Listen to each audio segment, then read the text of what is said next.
Hello students, आज का अपना टॉपिक है क्वांटम नंबर्स। बेटा पिछले लेक्चर दे विच आपां ये समझिया सी कि एटम दे विच इलैक्ट्रॉन्स जिहड़े हैं वो ऑर्बिटल्स दे विच प्रेजेंट हुंदे हैं ते एटम दे विच काफी large number of orbitals possible हुंदे हैं। ऑर्बिटल्स जिहड़े हैं वो एक दूजे दे नाल on basis of their shape, size, orientation इन्हां नूं आपां डिस्टिंग्विश कर सकते हैं। सो ਆਪਾਂ ਪਹਿਲਾਂ ਇਹ ਅੰਡਰਸਟੈਂਡ ਕਰਦੇ ਹਾਂ ਕਿ ऑर्बिटल ਕੀ ਹੈ, ਕਿਸ ਤਰ੍ਹਾਂ ਦਾ ਹੈ, ਕਿੰਨੇ ਤਰ੍ਹਾਂ ਦੀ ਇਹਦੀ ਸ਼ੇਪ ਹੈ, ਸਾਈਜ਼ ਆਫ ऑर्बिटल ਦਾ ਕੀ ਮਤਲਬ ਹੈ, ओरिएंटेशन ਦਾ ਕੀ ਮਤਲਬ ਹੈ। then we will be doing quantum numbers। Screen ਦੇ ਉੱਤੇ ਤੁਸੀਂ ਦੇਖੋਗੇ ਕਿ ਤੁਹਾਨੂੰ ਐਟਮ ਦੀ ਜਿਹੜੀ ਇੱਕ ਬਾਉਂਡਰੀ ਵਾਲ ਆ ਦਿਖਾਈ ਦੇ ਰਹੀ ਹੈ, ਸਰਕੂਲਰ। ਸੈਂਟਰ 'ਚ काफी डॉट्स जिहड़े वो इकट्ठे पे है। जिहड़ा सेंटर है वो रिप्रेजेंट कर रहा है न्यूक्लियस न्यू, और जिहड़े डॉट्स हैं they are actually representing electron. इनका मतलब ये नहीं है कि हर एटम दे विच इन्ने इलैक्ट्रॉन है, नो।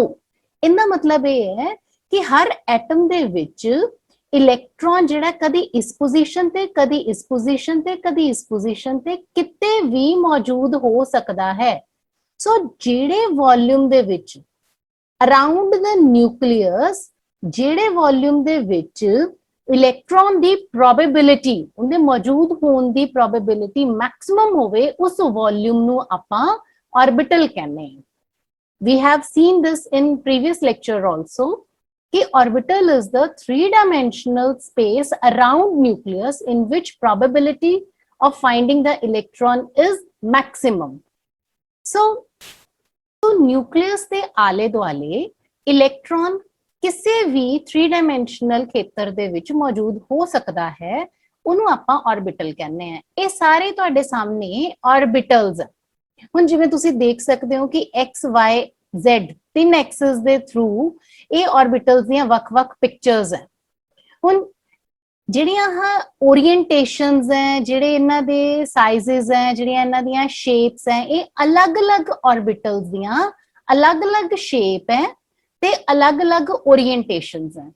ਕੁਆਂਟਮ ਨੰਬਰਸ ਜਿਹੜੇ ਹੈ ਇਹਨਾਂ ਦੀਆਂ ਅਲੱਗ-ਅਲੱਗ ਸ਼ੇਪਸ ਔਰ ओरिएंटेशंस ਨੂੰ ਸਮਝਣ ਦੇ ਵਿੱਚ ਸਾਡੀ ਹੈਲਪ ਕਰਦੇ हैं। ਇਸ ਪੂਰੇ ਡਾਇਗਰਾਮ ਨੂੰ ਆਪਾਂ ਐਂਡ ਦੇ ਵਿੱਚ ਬੈਟਰ ਸਮਝ ਪਾਵਾਂਗੇ, ਬਟ ਤੁਹਾਡੇ ਸਾਹਮਣੇ ਇਸ ਲਈ ਹੁਣ ਰੱਖਿਆ ਹੈ कि तो ये पता चले कि ये सारे नू असी समझना है, क्वांटम नंबर्स दे थ्रू समझना है। क्वांटम नंबर्स की हुंदे है? जदों भी असी किसी इलैक्ट्रॉन नू एटम दे विच डिस्क्राइब करना है तो सानू 3 नंबर्स दे सेट दी जरूरत पैंदी है, जिन्हां नू असी क्वांटम नंबर्स कहने हैं। ये क्वांटम नंबर्स केड़े-केड़े है? N, L, M। ते एक होर क्वांटम नंबर हुंदा है जिन्हों असी S कहने हैं। सो जे असी किसी भी इलैक्ट्रॉन नू एटम दे विच उनदी पोजीशन स्पेसिफाइड करनी है, दसनी है, तां असी 3 नंबर्स दे सेट दे नाल उन्हों डिस्क्राइब कर सकते हैं। इन्हां नंबर्स दे सेट नू असी कहने हैं क्वांटम नंबर्स। सो पहले टाइप दा क्वांटम नंबर है N, जिन्हों असी प्रिंसिपल क्वांटम नंबर भी कहने हैं। ਇਹ ਕੁਆਂਟਮ ਨੰਬਰ ਸਾਨੂੰ ਕਾਦੇ ਬਾਰੇ ਦੱਸਦਾ ਹੈ? ਇਹ ਦੱਸਦਾ ਹੈ ਸਾਨੂੰ ਮੇਨ એનર્ਜੀ ਸ਼ੈਲ ਜਾਂ ऑर्बिट ਜਿੰਦੇ ਵਿੱਚ ਇਲੈਕਟ੍ਰੋਨ ਮੌਜੂਦ ਹੈ, ਉਹਦੇ ਬਾਰੇ ਦੱਸਦਾ ਹੈ। n can be 1 2 3 4 and so on। ਆਪਾਂ ਨੂੰ ਪਤਾ ਹੈ ਕਿ ਆਪਾਂ 1 ਨੂੰ k ਵੀ ਕਹਿ ਸਕਦੇ ਹਾਂ, 2 ਨੂੰ l, 3 ਨੂੰ m and so on। So principal quantum number आपां नू ऑर्बिट नंबर या शैल नंबर दसदा है। तो एन तो सानू केड़ी-केड़ी इंफॉर्मेशन मिलती है? एन तो सानू 2 चीज़ां मेनली पता लगदी हैं। एक तो है कि इलैक्ट्रॉन जिहड़ा है वो न्यूक्लियस तो किन्नी क दूरी ते है, ठीक है। दूसरा है कि सानू इलैक्ट्रॉन दी एनर्जी बारे भी पता चलता है। जदों असीं इलैक्ट्रॉन दी एनर्जी दा फॉर्मूला करते हैं तो उत्थे एन आंदा है। एन का मतलब है प्रिंसिपल क्वांटम नंबर यानी कि शैल नंबर यानी ऑर्बिट नंबर। मतलब इलैक्ट्रॉन जिहड़ा पहले ऑर्बिट च प्रेजेंट है, दूजे च प्रेजेंट है, तीजे च है, कित्थे है। इलैक्ट्रॉन दी पोजीशन दे लई आपां नूं सब तो पहला उनदा ऑर्बिट नंबर यानी कि प्रिंसिपल क्वांटम नंबर दसना पैंदा है। दूसरा क्वांटम नंबर है एजीमुथुअल क्वांटम नंबर, जिन्हों असी एल दे नाल रिप्रेजेंट करते हैं। एजीमुथुअल क्वांटम नंबर नू एंगुलर क्वांटम नंबर भी किया जाता है। क्यों किया जाता है? क्योंकि एजीमुथुअल क्वांटम नंबर जिहड़ा है वो किसी भी इलेक्ट्रॉन दे एंगुलर मोमेंटम दी वैल्यू दसदा है। एल तो सानू पता लगता है कि किसी शैल दे विच किन्ने नंबर ऑफ सब शैल्स हैं। शैल दे विच एक्चुअली सब शैल्स हुंदे हैं, ठीक है। तो एल दसदा है किन्ने सब शैल होंगे विद इन वन शैल। जिहड़ी एल दी वैल्यू है वो हो सकती है 0 तो लैके n-1 तक। मतलब जे n 1 है तो L will have only value 0। J n 2 है तो एल दियां दो वैल्यूज हो सकती हैं 0 ते 1। ध्यान नाल याद रखो 0 तो लैके n-1 तक।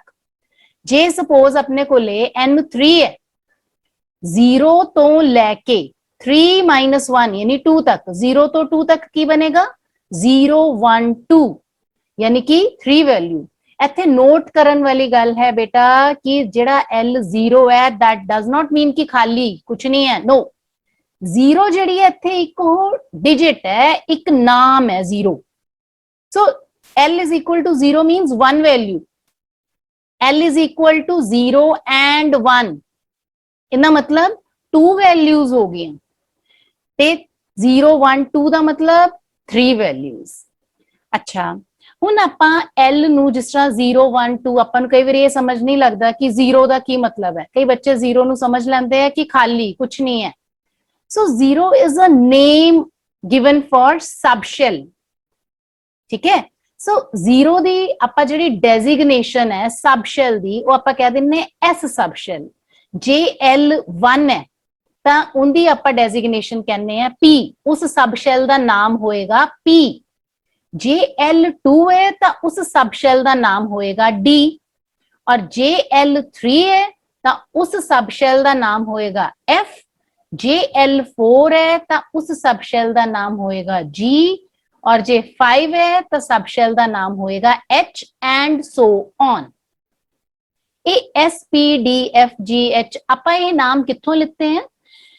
जदों आपां एटॉमिक स्पैक्ट्रम कीता सी हाइड्रोजन दा एमिशन स्पैक्ट्रम, उत्थे लाइन्स आईयां सी तां उन्हां लाइन्स दे जिहड़े नाम सी ना शार्प, प्रिंसिपल, डिफ्यूज्ड, फंडामेंटल, ये लाइन दियां इंटेंसिटीज नू रिप्रेजेंट करन वाले लेटर सीगे। तां इन्हां दा पहला पहला लेटर ले लिया, ठीक है।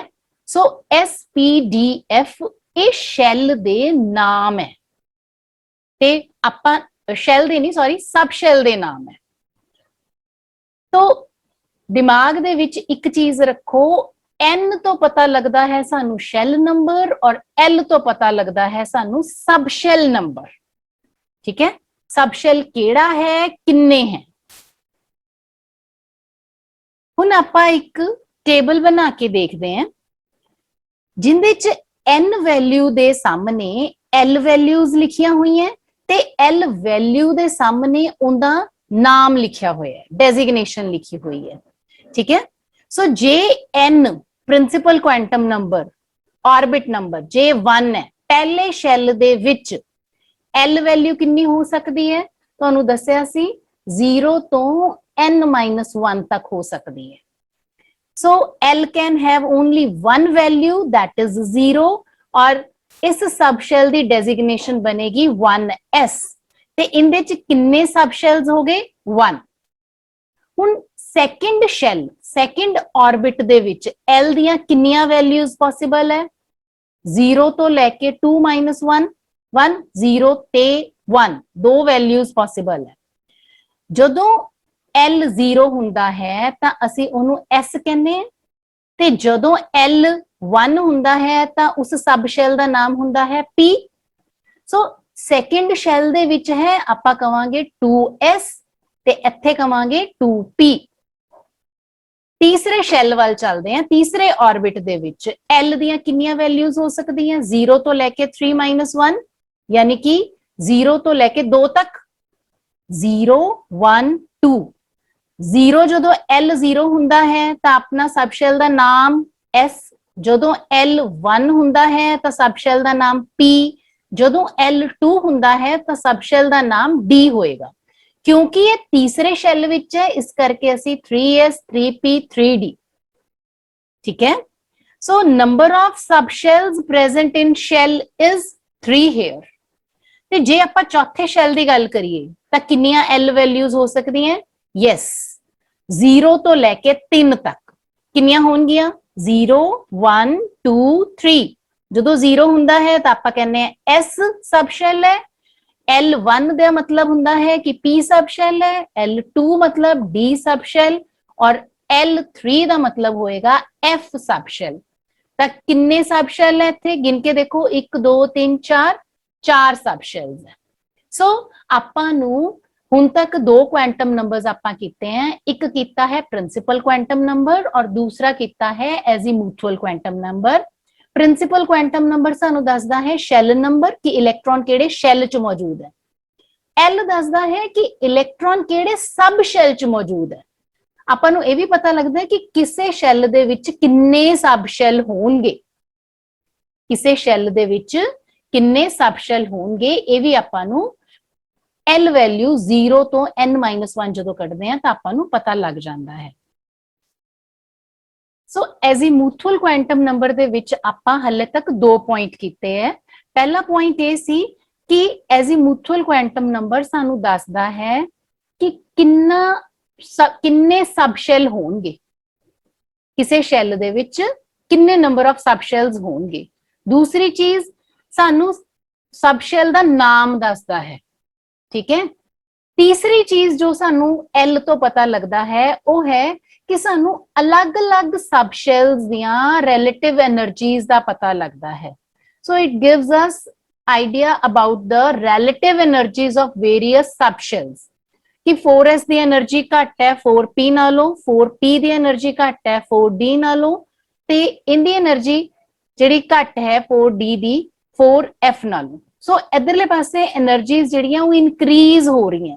ਪਹਿਲਾਂ ਆਪਾਂ ਇਹ ਦੇਖਦੇ ਹਾਂ ਕਿ એનર્ਜੀ ਅਸੀਂ ਕਿਵੇਂ ਕੱਢਣੀ ਹੈ, ਸਾਨੂੰ L ਤੋਂ ਕਿਵੇਂ ਪਤਾ ਲੱਗਦਾ ਹੈ ਕਿ ਕਿਹੜੇ ਸਬ ਸ਼ੈਲ ਦੀ એનર્ਜੀ ਜ਼ਿਆਦਾ ਹੈ। ਇੱਕ ਐਟਮ ਦੇ ਵਿੱਚ ਕਾਫੀ ਜ਼ਿਆਦਾ ਇਲੈਕਟ੍ਰੋਨ ਹੁੰਦੇ ਆ ਤੇ ਉਹ ਇਲੈਕਟ੍ਰੋਨ ਇੰਨੀ ਛੋਟੀ ਜਿਹੀ ਜਗ੍ਹਾ 'ਚ ਹੁੰਦੇ ਆ ਨਾ ਕਿ ਉਹ ਆਪਸ 'ਚ ਇੱਕ ਦੂਸਰੇ ਨੂੰ ਰਿਪੈਲ ਕਰਦੇ ਆ। ਇਹਨਾਂ ਰਿਪਲਸ਼ਨਸ ਕਰਕੇ ਜਿੰਨੇ ਵੀ ਆਰਬਿਟਲਸ ਹੈ ਉਹਨਾਂ ਦੀ એનર્ਜੀ ਸੇਮ ਨਹੀਂ ਹੁੰਦੀ। ਆਰਬਿਟਲਸ ਜਿਹੜੇ ਹੈ ਜੇ ਉਹਨਾਂ ਦੀ ਆਪਾਂ એનર્ਜੀ ਕੈਲਕੂਲੇਟ ਕਰਨੀ ਹੈ ਨਾ ਤਾਂ ਆਪਾਂ ਨੂੰ n+l ਰੂਲ ਫੋਲੋ ਕਰਨਾ ਪਏਗਾ। ਮਤਲਬ ਕਿਸੇ ਵੀ ਆਰਬਿਟਲ ਦੀ n ਵੈਲਿਊ ਔਰ ਉਹਦੀ l ਵੈਲਿਊ ਨੂੰ ਜੇ ਅਸੀਂ ਜੋੜ ਦਾਂਗੇ, ਜਿੰਦਾ ਜ਼ਿਆਦਾ ਹੋਏਗਾ ਜੋੜ, ਉਹ ਜ਼ਿਆਦਾ ਹਾਈ એનર્ਜੀ ਹੋਏਗੀ ਉਹਦੇ ਕੋਲੇ, ਠੀਕ ਹੈ। ਹੁਣ ਜੇ ਆਪਾਂ ਦੇਖਣਾ ਚਾਹੁੰਦੇ ਹਾਂ ਕਿ ਕਿਸੇ ਦੋ ਆਰਬਿਟਲ ਕੰਪੇਅਰ ਕਰ ਰਹੇ ਹਾਂ ਜਿਨ੍ਹਾਂ ਦੀ l ਵੈਲਿਊ ਸੇਮ ਹੈ, ਤਾਂ ਜਿੰਦੀ n ਹਾਇਰ ਹੈ ਉਹਦੀ ਜ਼ਿਆਦਾ એનર્ਜੀ ਹੋਏਗੀ। ਹੁਣ 1s ਔਰ 2s ਹੈ, ਸਪੋਜ਼ ਆਪਾਂ ਇਹਨਾਂ ਦੋਨਾਂ ਨੂੰ ਕੰਪੇਅਰ ਕਰਨਾ ਹੈ, l ਇਹਦੇ ਲਈ ਵੀ 0 ਹੈ, l ਇਹਦੇ ਲਈ ਵੀ 0 ਹੈ, ਤਾਂ n+l ਜੇ ਆਪਾਂ ਦੇਖਾਂਗੇ ਤਾਂ ਆਬਵੀਅਸਲੀ ਜਿੰਦੀ n ਜ਼ਿਆਦਾ ਹੋਊਗੀ ਉਹਦੀ ਹੀ ਹੋਏਗੀ। ਸੋ 2s is having more energy than 1s, ਠੀਕ ਹੈ। ਧਿਆਨ ਨਾਲ ਇਸ ਚੀਜ਼ ਨੂੰ ਸਮਝੋ। ਜੇ l ਸੇਮ ਹੈ, ਜਿਵੇਂ ਇੱਥੇ 1s ਔਰ 2s ਦੇ ਲਈ, ਇੱਕ ਦੀ n 2 ਹੈ ਤੇ l 0 ਹੈ, ਦੂਸਰੇ ਦੀ n 1 ਹੈ ਤੇ l 0 ਹੈ। ਸੋ ਇਟ ਇਜ਼ ਕਿ n+l ਉਹਦਾ ਹੀ ਜ਼ਿਆਦਾ ਹੋਏਗਾ ਜਿੰਦੀ n ਬੜੀ ਹੈ। ਕਹਿਣ ਦਾ ਮਤਲਬ ਇਹ ਹੈ ਜੇ S ਔਰ S ਨੂੰ ਕੰਪੇਅਰ ਕਰ ਰਹੇ ਹਾਂ ਜਾਂ P ਔਰ P ਨੂੰ ਕੰਪੇਅਰ ਕਰ ਰਹੇ ਹਾਂ, D ਔਰ D ਨੂੰ ਕੰਪੇਅਰ ਕਰ ਰਹੇ ਹਾਂ, ਤਾਂ ਜਿੰਦੀ n ਵੈਲਿਊ ਜ਼ਿਆਦਾ ਹੋਏਗੀ ਉਹਦੀ એનર્ਜੀ ਜ਼ਿਆਦਾ ਹੋਏਗੀ, ਠੀਕ ਹੈ। ਦੂਸਰੀ ਚੀਜ਼ ਇਹ ਹੈ ਕਿ ਜੇ L ਵੈਲਿਊ ਡਿਫਰੈਂਟ ਹੈ, L ਵੈਲਿਊ ਡਿਫਰੈਂਟ ਦਾ ਮਤਲਬ ਕੀ ਬਣਿਆ ਕਿ n ਸੇਮ ਹੋ ਸਕਦੀ ਹੈ, L ਡਿਫਰੈਂਟ ਹੈ। ਫॉर एग्जांपल 3p ਤੇ 3d ਆਪਾਂ ਇਹਨਾਂ ਦੀਆਂ એનર્ਜੀਜ਼ ਦੇਖਣੀ ਹੈ। ਹੁਣ ਇਹਦੇ ਲਈ n ਕਿੰਨੀ ਹੈ 3 ਔਰ p ਦੇ ਲਈ l 1 ਹੁੰਦਾ ਹੈ। ਇੱਥੇ 3d ਦੇ ਲਈ n 3 ਹੈ ਤੇ l ਜਿਹੜੀ ਹੈ ਉਹ 2 ਹੋਏਗੀ। ਜੋੜ ਲਗਾਓ। ਸੋ ਜੋੜ ਕਿੰਦਾ ਜ਼ਿਆਦਾ ਆਇਆ 3d the, So 3D is having more energy than 3P. अच्छा, ਤੇ ਜੇ ਆਪਾਂ ਬੇਟਾ 3D ਤੇ 4S ਨੂੰ ਕੰਪੇਅਰ ਕਰੀਏ ਤਾਂ ਕੈਨ ਯੂ ਥਿੰਕ ਕੀ ਜ਼ਿਆਦਾ ਹੋਏਗਾ, ਕਿੰਨੀ એનર્ਜੀ ਜ਼ਿਆਦਾ ਹੋਏਗੀ? Yes, you are very right. n plus l ਜੇ ਆਪਾਂ 3D ਲਈ ਕਰਕੇ ਦੇਖਾਂਗੇ ਤਾਂ 3 plus 2 5 ਔਰ 4S ਦੇ ਲਈ ਕਰਕੇ ਦੇਖਾਂਗੇ ਤਾਂ it is 4। So 3D the energy 4S ਨਾਲੋਂ ਜ਼ਿਆਦਾ ਹੈ। ਸੋ ਆਪਾਂ ਨੂੰ ਇੱਥੋਂ ਦੀ ਕੀ ਸਮਝ ਲੱਗਿਆ ਕਿ ਜੇ ਸਾਡੇ ਕੋਲੇ n ਵੈਲਿਊ ਹੈ, l ਵੈਲਿਊ ਹੈ, ਤਾਂ ਅਸੀਂ એનર્ਜੀਜ਼ ਕੰਪੇਅਰ ਕਰ ਸਕਦੇ ਹਾਂ ਬਾय n plus l ਰੂਲ। ਯਾਦ ਇਹ ਰੱਖਣਾ ਹੈ ਕਿ s ਦੇ ਲਈ ਜਿਹੜੀ l ਵੈਲਿਊ ਹੈ that is 0, p ਦੇ ਲਈ it is 1, d ਦੇ ਲਈ l ਵੈਲਿਊ is 2 ਔਰ f ਦੇ ਲਈ it is 3। ਇਹਨੂੰ ਆਪਾਂ ਯਾਦ ਰੱਖਣਾ ਹੈ। ਸੋ ਹੁਣ ਅਸੀਂ ਦੇਖਿਆ ਕਿ ਐਜ਼ੀਮੂਥਲ ਕੁਆਂਟਮ ਨੰਬਰ ਚ ਸਾਨੂੰ ਤਿੰਨ ਚੀਜ਼ਾਂ ਹੁਣ ਤੱਕ ਪਤਾ ਲੱਗ ਚੁੱਕੀਆਂ। ਪਹਿਲੀ ਚੀਜ਼ ਇਹ ਹੈ ਕਿ ਹਰ ਸ਼ੈਲ ਦੇ ਵਿੱਚ ਕਿੰਨੇ ਸਬ ਸ਼ੈਲ ਹੋਣਗੇ, ਉਹ ਆਪਾਂ ਨੂੰ ਕਿੱਦਾਂ ਪਤਾ ਲੱਗਿਆ ਸੀ, ਕਿੱਦਾਂ ਵੈਲਿਊ ਦੇਖੀ ਸੀ, L can have values from 0 to n-1, ਕਿੰਨੇ ਸਬ ਸ਼ੈਲ ਹੋਣਗੇ। ਦੂਜੀ ਚੀਜ਼ ਕਿਹੜੇ ਕਿਹੜੇ ਸਬ ਸ਼ੈਲ ਹੋਣਗੇ, ਉਹ ਕਿੱਦਾਂ ਪਤਾ ਲੱਗਿਆ ਸੀ, ਜੇ L 0 ਹੈ ਤਾਂ that means S sub shell, ਜੇ L 1 ਹੈ ਤਾਂ that means P, ਤੇ ਜੇ L 2 ਹੈ ਤਾਂ ਉਹਦਾ ਮਤਲਬ ਹੈ D। ਠੀਕ ਹੈ। ਸੋ ਤੀਸਰੀ ਚੀਜ਼ ਜਿਹੜੀ ਆਪਾਂ ਨੂੰ ਪਤਾ ਲੱਗੀ ਸੀ that is ਕਿ ਅਸੀਂ એનર્ਜੀਜ਼ ਅਲੱਗ-ਅਲੱਗ ਸਬ ਸ਼ੈਲਸ ਦੀਆਂ ਕੰਪੇਅਰ ਕਰ ਸਕਦੇ ਹਾਂ। ਇਹਦੇ ਲਈ ਆਪਾਂ ਕੀ ਕੀਤਾ ਹੈ, n plus l ਰੂਲ ਕੀਤਾ ਹੈ। ਲਾਸਟ ਹੈ ਕਿ l ਵੈਲਿਊ ਤੋਂ ਸਾਨੂੰ ਐਂਗੂਲਰ ਮੋਮੈਂਟਮ ਆਫ ਇਲੈਕਟ੍ਰੋਨ ਪਤਾ ਲੱਗਦਾ ਹੈ। ਫਾਰਮੂਲਾ ਕੀ ਹੈ, h/2 pi under route l plus 1। ਜੇ ਆਪਾਂ ਵੈਲਿਊ ਪੁੱਟ ਕਰਾਂਗੇ ਤਾਂ ਅਸੀਂ ਕਿਸੇ ਇਲੈਕਟ੍ਰੋਨ ਦੀ ਐਂਗੂਲਰ ਮੋਮੈਂਟਮ ਜਿਹੜਾ ਉਹ ਕੱਢ ਸਕਦੇ ਹਾਂ। ਨੈਕਸਟ ਕੁਆਂਟਮ ਨੰਬਰ ਹੈ ਮੈਗਨੈਟਿਕ ਕੁਆਂਟਮ ਨੰਬਰ, ਜਿਹਨੂੰ ਅਸੀਂ ਸਮਾਲ m ਦੇ ਨਾਲ ਰਿਪਰੈਜ਼ੈਂਟ ਕਰਦੇ ਹਾਂ। ਇਹ ਜਿਹੜਾ ਕੁਆਂਟਮ ਨੰਬਰ ਹੈ ਨਾ, ਇਹ ਇਲੈਕਟ੍ਰੋਨ ਦਾ ਬਿਹੇਵੀਅਰ ਦੱਸਦਾ ਹੈ ਮੈਗਨੈਟਿਕ ਫੀਲਡ ਦੇ ਵਿੱਚ। ਆਪਾਂ ਨੂੰ ਪਤਾ ਹੈ ਕਿ ਜਦੋਂ ਵੀ ਕੋਈ ਇਲੈਕਟ੍ਰੋਨ ਰਿਵੋਲਵ ਕਰ ਰਿਹਾ ਹੈ ਤਾਂ ਉਹਦੇ ਕੋਲੇ ਐਂਗੂਲਰ ਮੋਮੈਂਟਮ ਵੀ ਹੋਏਗਾ ਤੇ ਆਫ ਕੋਰਸ ਉਹਦੇ ਨਾਲ ਮੈਗਨੈਟਿਕ ਫੀਲਡ ਵੀ ਜੁੜਿਆ ਹੋਏਗਾ। ਜਦੋਂ ਇਲੈਕਟ੍ਰੋਨ ਦਾ magnetic field external magnetic field ਦੇ ਨਾਲ ਇੰਟਰੈਕਟ ਕਰਦਾ ਹੈ ਤਾਂ ਇਲੈਕਟ੍ਰੋਨ ਆਪਣੇ ਆਪ ਨੂੰ ਓਰੀਐਂਟ ਕਰ ਲੈਂਦਾ ਹੈ around the nucleus in a region. ਇਹਨਾਂ ਰੀਜਨਸ ਨੂੰ ਅਸੀਂ ਆਰਬਿਟਲਸ ਕਹਿੰਦੇ ਹਾਂ। ਬੇਟਾ ਇਹ ਆਰਬਿਟਲ ਦੀ ਇੱਕ ਤਰ੍ਹਾਂ ਕਹਿ ਲਓ ਟੈਕਨੀਕਲ ਡੈਫੀਨੇਸ਼ਨ ਹੈ। ਹੁਣ ਤੱਕ ਅਸੀਂ ਆਰਬਿਟਲ ਨੂੰ ਕੀ ਕਹਿ ਰਹੇ ਸੀ ਕਿ ਨਿਊਕਲੀਅਸ ਦੇ ਅਰਾਊਂਡ ਉਹ 3 ਡਾਇਮੈਂਸ਼ਨਲ ਸਪੇਸ ਜਿੱਥੇ ਸਾਈ ਸਕੁਅਰ ਦੀ ਜਿਹੜੀ ਵੈਲਿਊ ਹੈ ਉਹ ਮੈਕਸਿਮਮ ਹੈ, ਮਤਲਬ probability of finding the electron is maximum. ਹੁਣ ਅਸੀਂ ਇੱਥੇ ਵਿਸਤਾਰ ਨਾਲ ਸਮਝਣ ਦੀ ਕੋਸ਼ਿਸ਼ ਕਰ ਰਹੇ ਹਾਂ ਕਿ ਇਲੈਕਟ੍ਰੋਨ ਇੱਕ ਛੋਟਾ ਜਿਹਾ ਚਾਰਜ ਪਾਰਟੀਕਲ ਹੈ। ਠੀਕ, ਜਦੋਂ ਉਹ ਘੁੰਮੇਗਾ, ਇਲੈਕਟ੍ਰੋਨ ਨਿਊਕਲੀਅਸ ਦੇ ਆਲੇ ਦੁਆਲੇ ਘੁੰਮਦਾ ਹੈ ਤੇ ਆਪਣੀ ਐਕਸਿਸ ਦੇ ਆਲੇ ਦੁਆਲੇ ਵੀ ਘੁੰਮਦਾ ਹੈ। ਜਦੋਂ ਉਹ ਘੁੰਮਦਾ ਹੈ, ਚਾਰਜ ਪਾਰਟੀਕਲ ਰਿਵੋਲਵ ਕਰ ਰਿਹਾ ਹੈ, ਤਾਂ ਉਹਦਾ ਇੱਕ ਐਂਗੂਲਰ ਮੋਮੈਂਟਮ ਹੋਏਗਾ mvr ਪਲੱਸ ਉਹਦਾ ਇੱਕ ਮੈਗਨੈਟਿਕ ਫੀਲਡ ਵੀ ਹੋਏਗਾ। ਇਸ ਮੈਗਨੈਟਿਕ ਫੀਲਡ ਨੇ ਜਦੋਂ ਕਿਸੇ ਵੀ ਐਕਸਟਰਨਲ ਮੈਗਨੈਟਿਕ ਫੀਲਡ ਦੇ ਨਾਲ ਇੰਟਰੈਕਟ ਕਰਨਾ ਹੈ ਤਾਂ ਇਲੈਕਟ੍ਰੋਨ ਨੇ ਆਪਣੇ ਆਪ ਨੂੰ ਓਰੀਐਂਟ ਕਰ ਲੈਣਾ।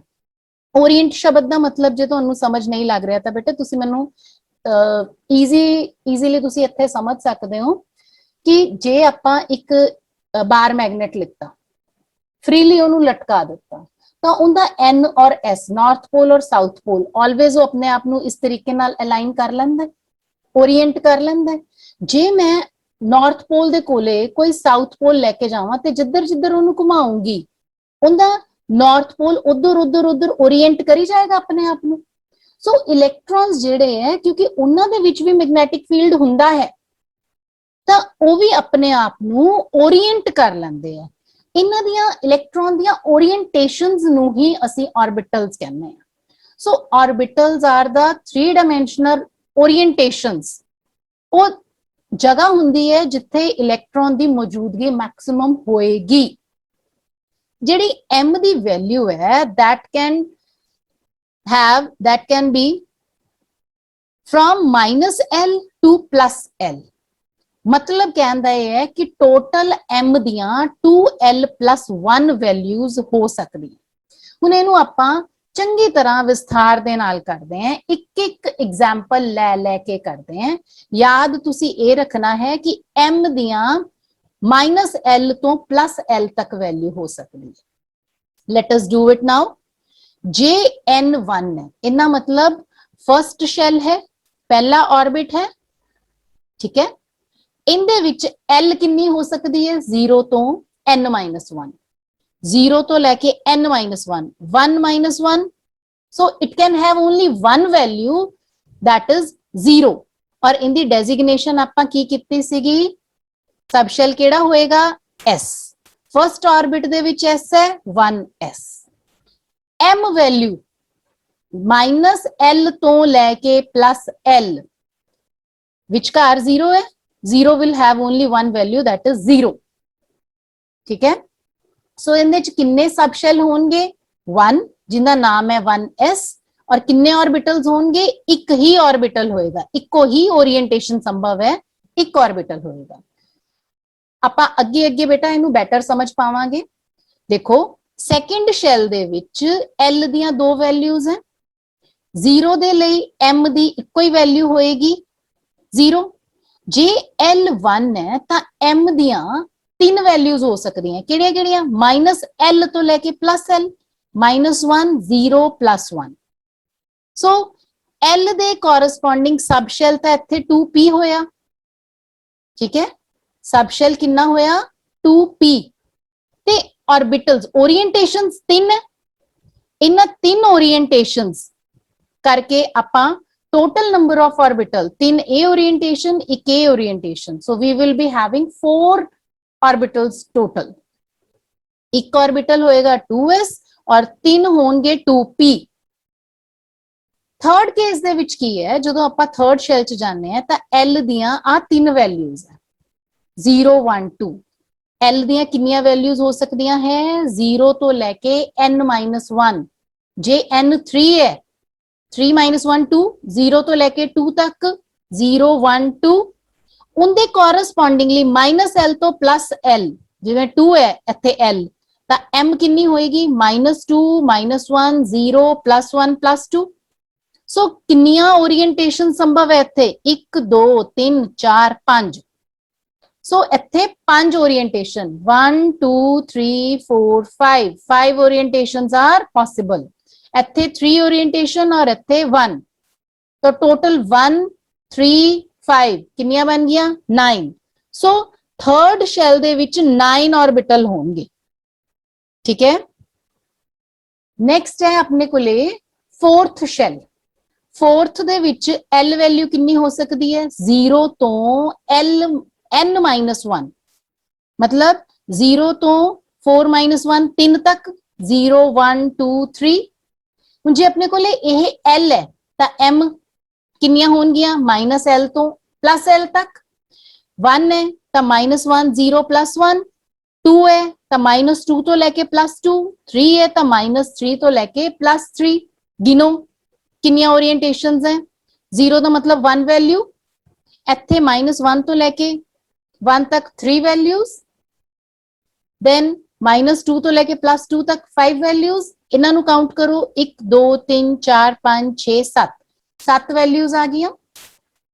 बेटा तुहानू एक फॉर्मूला होर भी दसिया है, 2l + 1। जे l 3 है, 3 दूनी 6 +1 7 आ गया। जे l 2 है, 2 2s are 4 + 1 5।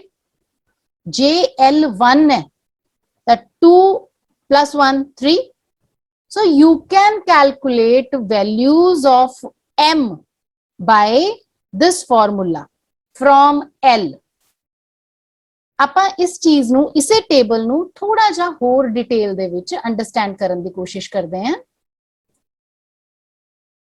स्क्रीन ते हुण तुसी देख सकते हो कि शेल जिहड़ा नंबर है that is given by n, ते n दे अकॉर्डिंगली अगों दी l कितनी पॉसिबल हो सकती है, 0 तो लेके n-1 तक।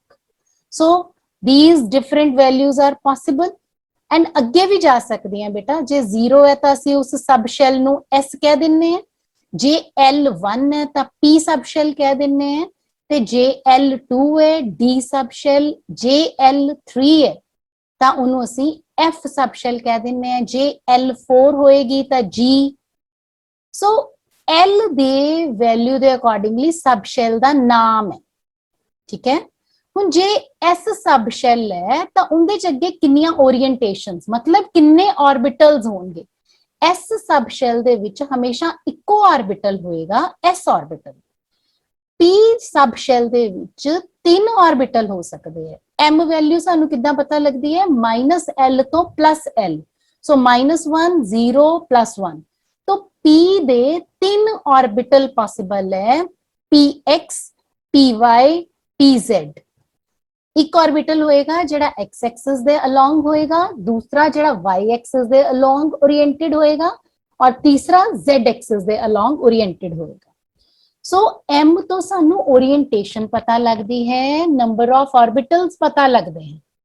डी सब शेल यानी कि L2 है तो एम दियां किन्नियां वैल्यूज होणगियां, +2 तो लेके -2 तक, so it will be having 5 orbitals, 5 values होंगियां, 5 ओरिएंटेशंस होंगी।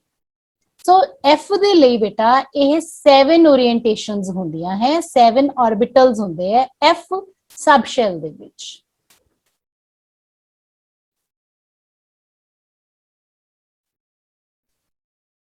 नेक्स्ट क्वांटम नंबर है स्पिन क्वांटम नंबर। हुण हर ऑर्बिटल दे विच ना मैक्सिमम 2 इलेक्ट्रॉन आ सकते हैं, हर ऑर्बिटल दे विच ओनली 2 इलेक्ट्रॉन ही अकोमोडेट हो सकते हैं, ते स्पिन क्वांटम नंबर उन्हां दोनों इलेक्ट्रॉन्स दी स्पिन ओरिएंटेशन नु एक्सप्लेन करता है। हुण इलेक्ट्रॉन सिर्फ 2 तरीके नाल ही स्पिन कर सकदा है।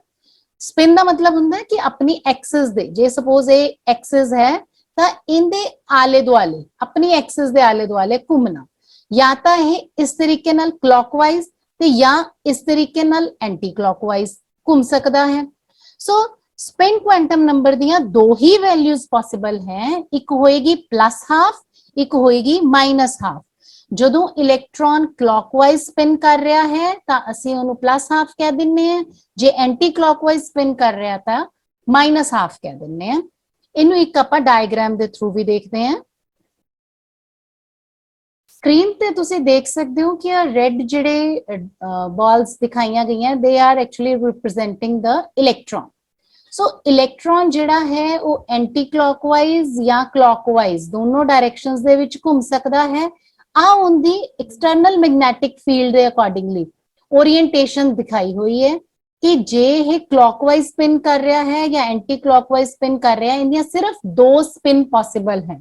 तो एक नूं आपां +½ कह दांगे, एक नूं आपां दूसरे नूं आपां कह दांगे -½ तो बेटा जे आपां समराइज करते हैं क्वांटम नंबर्स में तो आप कह सकते हैं कि 4 क्वांटम नंबर्स हैं साडे कोले।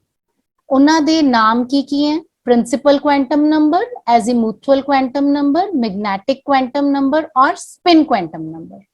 सिंबल की है, प्रिंसिपल दा सिंबल है n, एजीमुथुअल क्वांटम नंबर या एंगुलर क्वांटम नंबर नू L दे नाल रिप्रेजेंट करते हैं, मैग्नेटिक क्वांटम नंबर मतलब m, और स्पिन क्वांटम नंबर S नाल रिप्रेजेंट हुंदा है। आपां नूं ये क्वांटम नंबर इंफॉर्मेशन की प्रोवाइड करते हैं। प्रिंसिपल क्वांटम नंबर सानू दसदा है किन्नवे शैल दे विच इलेक्ट्रॉन मौजूद है। L सानू दसदा है कि केड़े सब शैल दे विच मौजूद है, या ये भी दसदा है भी किन्ने किसे शैल दे विच किन्ने सब शैल होंगे। सो किसे शैल दे विच किन्ने सब शैल ते केड़े केड़े सब शैल, ये सानू पता लगदा है L तो। M दसदा है सानू कि हर एक सब शैल दे विच किन्ने ऑर्बिटल होंगे, और S दसदा है कि किसे ऑर्बिटल दे विच जे 2 इलेक्ट्रॉन है तो उनदी हर एक दी स्पिन किन्नी होएगी। हुण आपां इन्हां दियां परमिटेड वैल्यूज भी देख लैणे एक बारी। शैल ऑर्बिट नंबर केड़े-केड़े पॉसिबल है, पहले ऑर्बिट, दूजा, तीजा, चौथा, मतलब इलेक्ट्रॉन किसी भी ऑर्बिट दे विच हो सकता है। कहने का मतलब ये है कि इलेक्ट्रॉन है तो ऑर्बिटल दे विच, पर ऑर्बिटल केड़ा, पहले शैल दा ऑर्बिटल है या दूसरे शैल दा ऑर्बिटल है या तीसरे शैल दा ऑर्बिटल है। ठीक है। सो शैल नंबर दस्या जाता है प्रिंसिपल क्वांटम नंबर द्वारा। फिर जिहड़ा ऑर्बिटल है वो किहड़े सब शैल च है, एल दियां वैल्यूज किन्नियां हो सकदियां, 0 तो लैके n-1 ते किसी पर्टिकुलर एल वैल्यू दे लई m दियां किन्नियां वैल्यूज हो सकदियां, -l तो लैके +l तक। याद रखना है बेटा ये तुसी, और एस दियां सिर्फ दो वैल्यू संभव है, +½ ते -½ इस चार्ट तो बेटा आप अच्छी तरह रिवाइज कर सकते हैं कंसेप्ट ऑफ क्वांटम नंबर्स नु। देखो शैल जे फर्स्ट है ਤਾਂ ਇਹਨੂੰ ਆਪਾਂ k ਵੀ ਕਹਿ ਸਕਦੇ ਹਾਂ, ਤੇ ਇਹਦੇ ਚ ਕਿੰਨੇ ਸਬ ਸ਼ੈਲ ਹੋਣਗੇ, ਇੱਕੋ ਹੀ ਸਬ ਸ਼ੈਲ ਹੋਏਗਾ, that is 1s। ਤੇ ਕਿੰਨੇ ਆਰਬਿਟਲ ਹੋਣਗੇ, ਇਹਦੇ ਚ ਇੱਕੋ ਹੀ ਆਰਬਿਟਲ ਹੋਏਗਾ, ਉਹਦਾ ਨਾਮ ਵੀ ਹੋਏਗਾ 1s। ਸੈਕੰਡ ਸ਼ੈਲ ਯਾਨੀ ਕਿ l ਸ਼ੈਲ ਦੇ ਵਿੱਚ ਦੋ ਸਬ ਸ਼ੈਲ ਪੋਸੀਬਲ ਹੈ, ਇੱਕ ਹੈ 2s और ਇੱਕ ਹੈ 2p। 2s ਦੀ એનર્ਜੀ ਘੱਟ ਹੈ, 2p ਦੀ એનર્ਜੀ ਵੱਧ ਹੈ। ਤੇ 2s ਦੇ ਵਿੱਚ ਅੱਗੋਂ ਇੱਕ ਆਰਬਿਟਲ ਹੈ 2s ਆਰਬਿਟਲ, ਔਰ 2p ਦੇ ਵਿੱਚ ਤਿੰਨ ਆਰਬਿਟਲ ਹੈ 2p ਦੇ ਵਿੱਚ। ਦੈਨ ਥਰਡ ਸ਼ੈਲ ਯਾਨੀ ਕਿ m ਸ਼ੈਲ ਦੇ ਵਿੱਚ ਤਿੰਨ ਸਬ ਸ਼ੈਲ ਹੈ 3s 3p 3d, ਔਰ 3s ਦੇ ਵਿੱਚ ਕੇਵਲ ਇੱਕ ਆਰਬਿਟਲ 3s, 3p ਦੇ ਵਿੱਚ ਤਿੰਨ ਆਰਬਿਟਲਸ, ਔਰ 3d ਦੇ ਵਿੱਚ 5 ਆਰਬਿਟਲਸ ਹੈ। ਹੁਣ ਬੇਟਾ ਆਪਾਂ ਐਗਜ਼ਾਮ ਦੇ ਵਿੱਚ ਪੁੱਛੇ ਜਾਣ ਵਾਲੇ क्वेश्चंस नु किवें हैंडल करना है, थोड़ी उनकी प्रैक्टिस करते हैं। First question is using the SPD notations describe the orbitals with the following quantum numbers। बेटा A they which first case च आपां नू दिता गया है n = 1 और l = 0। एक गल याद रखो, जदों भी अपने कोले L 0 हुंदा है तो इनका मतलब है s ऑर्बिटल, और जे L अपने कोले 1 है तो इनका मतलब p, जे L 2 है तो इनका मतलब d। सो इस दे कॉरस्पॉन्डिंग हुन 1 दे नाल L 0 है, that means s, so it will B 1s orbital. Second case दे विच n = 3, L = 2, n3 L2 ਦਾ मतलब होया 3d ऑर्बिटल, बिकॉज L2 ਦਾ मतलब है d ऑर्बिटल। सो लाइकवाइज ये सारे जेडे अपने कोले आंसर्स आ जाएंगे। लाइक ई केस दे विच देखो n = 4, L = 3, तो इत्थे आपां नू L = 3 ਦਾ मतलब f, n 4 है तो इट बिकम्स 4f। ठीक है। So next question is explain giving reasons which of the following sets of quantum numbers are not possible। उन first case दे विच देखो n = 0, l = 0, m = 0, m = +½ उन बेटा कि n = 0 possible है, कदी ऐदा हुंदा है कि 0 शैल होवे, so this set of quantum number is not possible. Second set देखो 1s, ठीक है, ये सारा पॉसिबल लग रहा है क्योंकि ये 1s होएगा ते इंदियां अगों दी जिहड़ी ओरिएंटेशन है वो s ऑर्बिटल दी ही है, सो स्पिन भी +½ या -½ है, इस करके बी केस दे विच इट इज पॉसिबल। सी दे विच केड़ा बनेगा 1p, तो 1p हुंदा है कुछ, जदों n = 1 है तो l कितनी वैल्यूज हो सकती हैं 0, l दियां हमेशा 0 तो लेके n-1 तक वैल्यूज होंदी है, n- इत्थे n1 है, सो 1 - 1 0, सो जे n1 है तो l can not be 1, so C is also not possible। D case च देखो n = 2, then l = 1, m = 0। देखो जिन्ना n है l जेड़ा है 0 तो लेके n-1, 2 - 1 दैट मीन्स 1 तक पॉसिबल है, n 2 पॉसिबल है, l in the accordingly 1 v possible है, एंड m जेड़ा है -1 0 +1 और स्पिन जेड़ी है -1/2. सो d set is possible. e case ਦੇ ਵਿੱਚ ਧਿਆਨ ਨਾਲ ਦੇਖੋ, n is equal to 3, l is equal to 3. now what do you think, l ਦੀ ਜਿਹੜੀ ਵੈਲਿਊ ਹੈ n -1 ਤੱਕ ਹੁੰਦੀ ਹੈ, ਜੇ n 3 ਹੈ ਤਾਂ l ਦੀ ਮੈਕਸਿਮਮ ਵੈਲਿਊ 2 ਹੋ ਸਕਦੀ ਹੈ.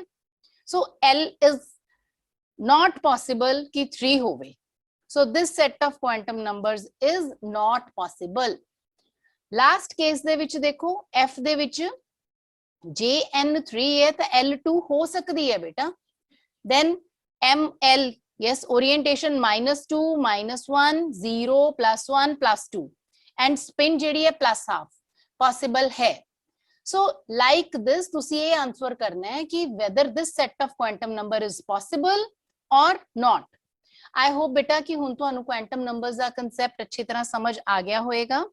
ਨੋਟਸ ਬਹੁਤ ਜਲਦੀ ਬੇਟਾ ਡਿਸਕ੍ਰਿਪਸ਼ਨ ਬਾਕਸ 'ਚ ਅਪਡੇਟ ਕਰ ਦਿੱਤੇ ਜਾਣਗੇ ਤੇ ਆਈ ਹੋਪ ਤੁਸੀਂ ਹੋਰ ਕੁਐਸਚਨਸ ਵੀ ਕੁਆਂਟਮ ਨੰਬਰਸ ਤੇ ਬੇਸਡ ਈਜ਼ੀਲੀ ਸੋਲਵ ਕਰ ਪਾਓਗੇ. ਥੈਂਕ ਯੂ ਬੇਟਾ. Like, share and subscribe. Don't forget to press the bell icon for more updates.